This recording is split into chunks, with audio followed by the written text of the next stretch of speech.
que acontece?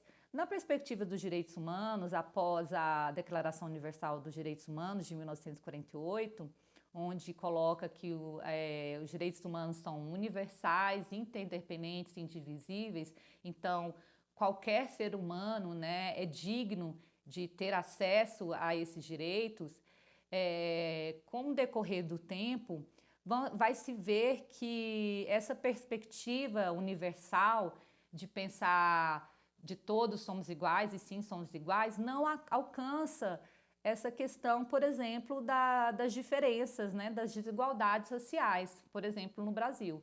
Então, os movimentos negros, que sempre vão surgir, que surgem muitos, inclusive, depois no pós-abolição da escravidão, que a gente pode citar aí a Frente Negra Brasileira, né, o Teatro Experimental do Negro, o Movimento Negro Unificado, todos foram movimentos dos grupos negros que buscaram, né, garantir, né, e reivindicar direitos para essa população negra no Brasil.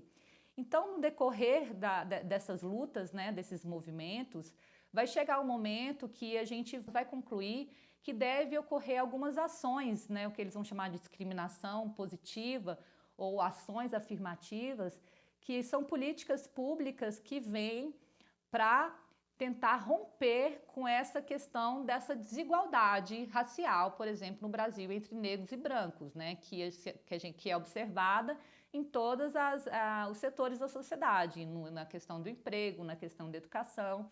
Então, eu foco aqui na educação porque eu vejo que a questão educacional, desde a formação desses grupos que eu citei, sempre foi uma questão principal para os movimentos negros, porque esses grupos sempre tiveram consciência de que a educação permitiria uma maior mobilidade social, né? Então, nos anos 2000, vão surgir duas ações afirmativas muito importantes no âmbito educacional, que é a Lei de Cotas e a Lei 10.639 de 2003. A Lei de Cotas é de 2014, né?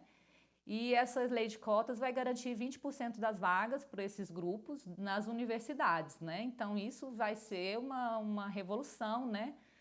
A universidade é um espaço extremamente branco e isso vai permitir que esses grupos acessem esses espaços, né? Mesmo eu achando, mesmo eu concordando com os intelectuais negros, né? Que eu observo, que eu estudo, que essa porcentagem deveria ser muito maior, porque já que o racismo no Brasil permitiu que 100% das cotas sempre fossem para os brancos, né? Mas já foi um grande avanço. Um outro avanço muito importante que eu considero como educadora, né, no âmbito educacional, nessa luta antirracista, é como eu citei a Lei 10.639.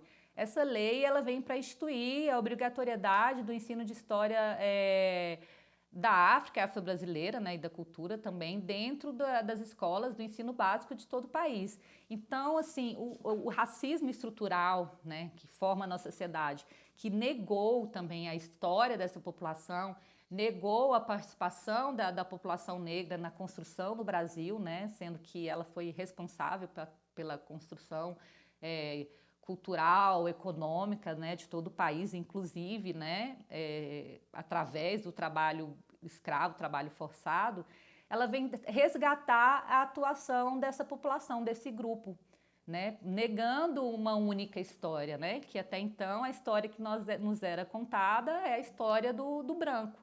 E uma afirmativa, essa lei vai permitir que também a gente traga para a visibilidade, né, essas produções, né, os diversos autores, homens e mulheres que fizeram história do Brasil, negros, né, que fizeram história e continuam fazendo a história do Brasil.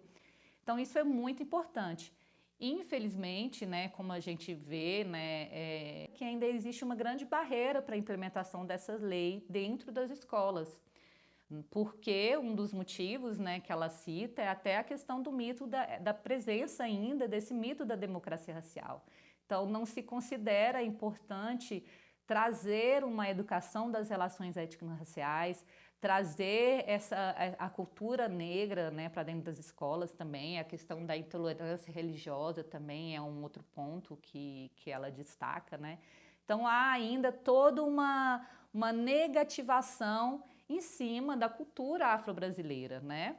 E isso impede que a gente traga a diversidade, que a gente traga o respeito às diferenças, a respeito a esses grupos e que eles possam ser trabalhados dentro da educação, né? Que eles possam ser valorizados. Então, assim, colocar a Lei 2639 em prática é fundamental para romper com essa história única, para trazer e valorizar esse grupo, que é a maioria da população brasileira, né? Trazendo todas as contribuições dessa população enquanto produtores de conhecimentos e saberes, né? Então, isso a gente pode ver através de diversos intelectuais que a gente pode citar aqui depois, né, nas referências, para quem tiver interesse em compreender, né, e saber que esse grupo esteve o tempo todo, né, criando formas de resistência e pensando as relações raciais no Brasil.